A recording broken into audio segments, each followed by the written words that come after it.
Okay, I call to order the November 25th, 2019 meeting of the Urban Renewal Commission. I'll have Mr. Conkle do a short summary. Call roll. After I call roll. Commissioner Denise McGriff. Present. Commissioner Rocky Smith. Here. Commissioner Steve Van Haverbeek. Here. Commissioner Dan Holliday. Here. Commissioner Rachel Lyle Smith. Here. Commissioner Mike Mitchell. Here.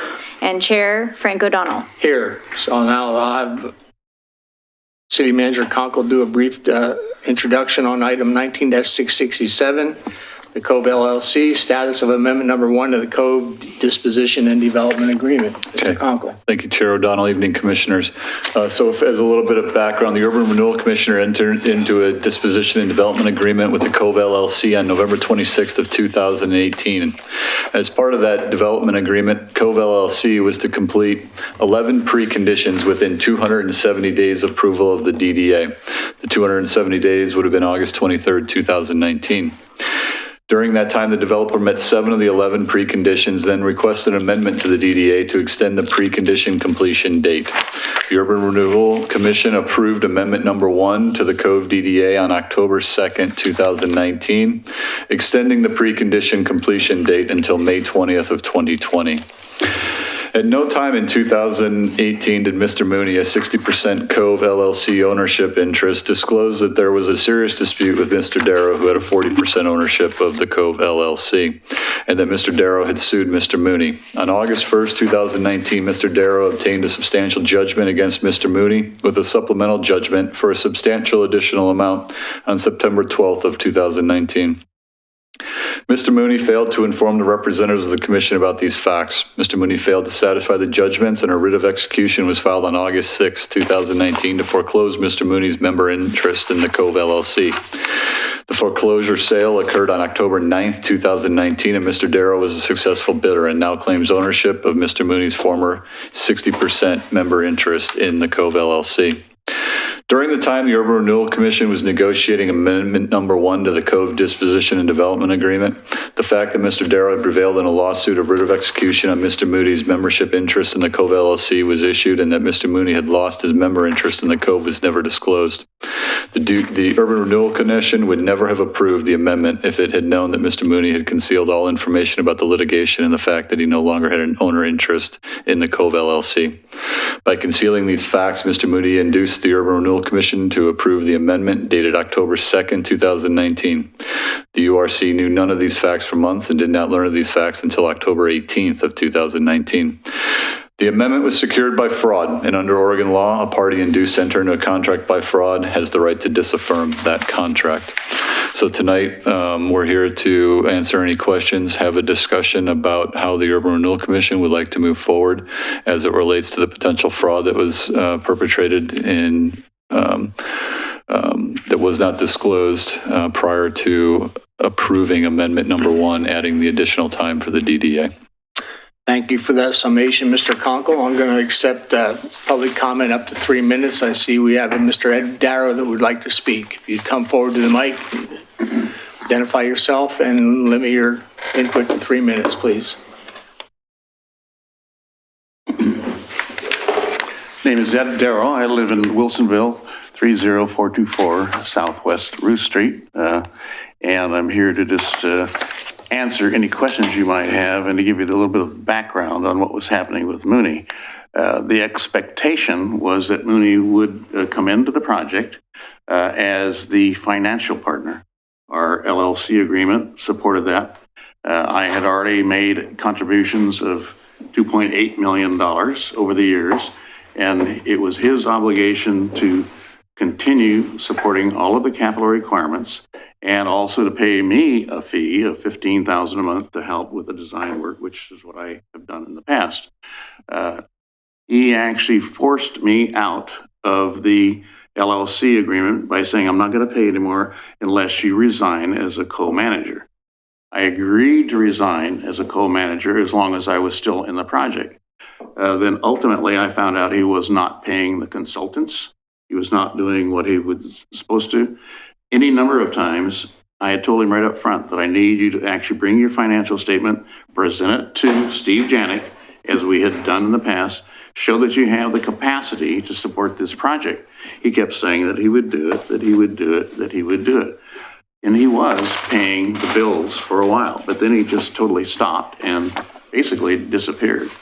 So he created what in fact is an unfortunate circumstance.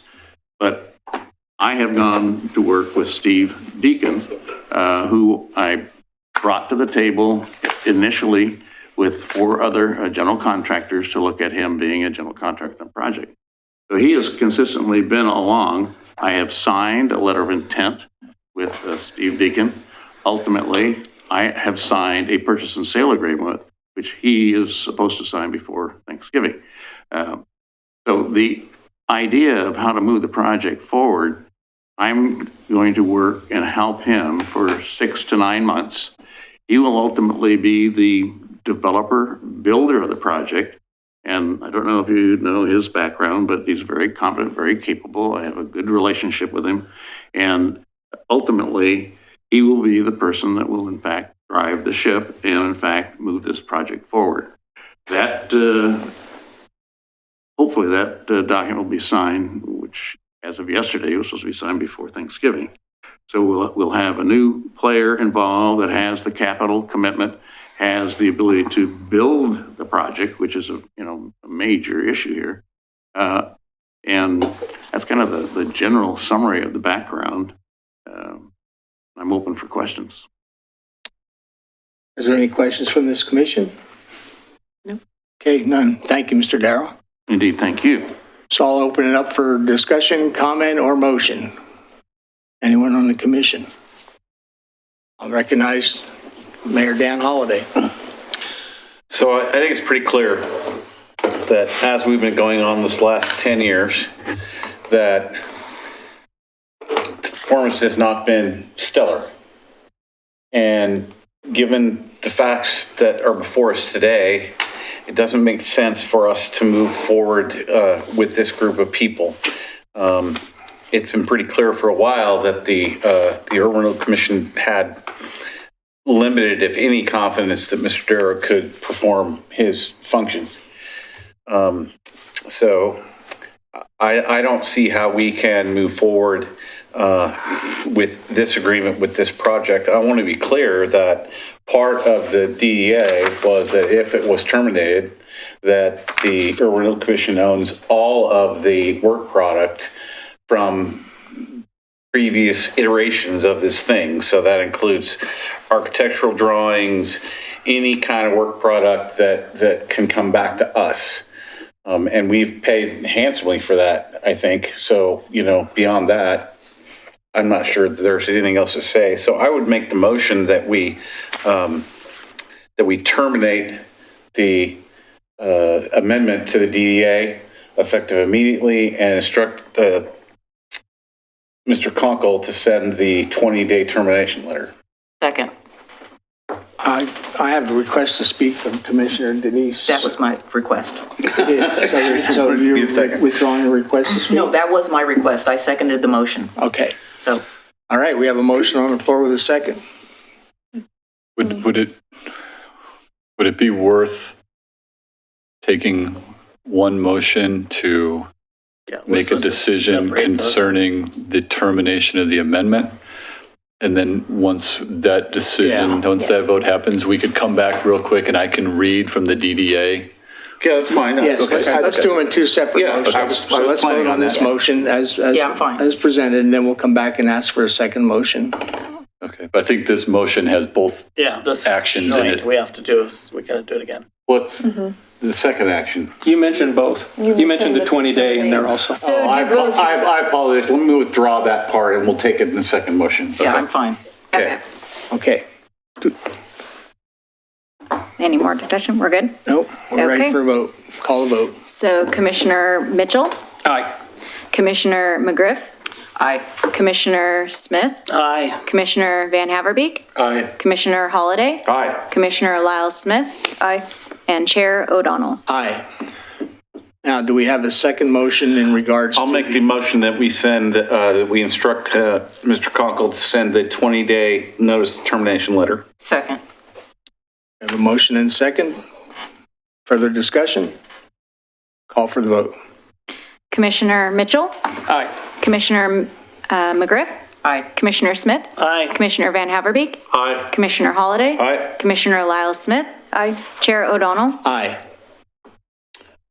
I'd like to make a motion to approve the minutes of the August 13th, 2019 meeting, the August 21st, 2019 meeting, and the September 10th, 2019 meeting. Second.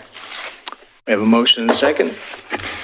Commissioner Mitchell, Aye. Commissioner McGriff, Aye. Commissioner Smith, Aye. Commissioner Van Haverbeek, Aye. Commissioner Holiday, Aye. Commissioner Lyle Smith, Chair O'Donnell. Aye.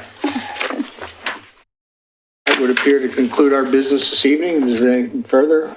Nope. That's all for tonight. Okay, meeting adjourned. Thank you.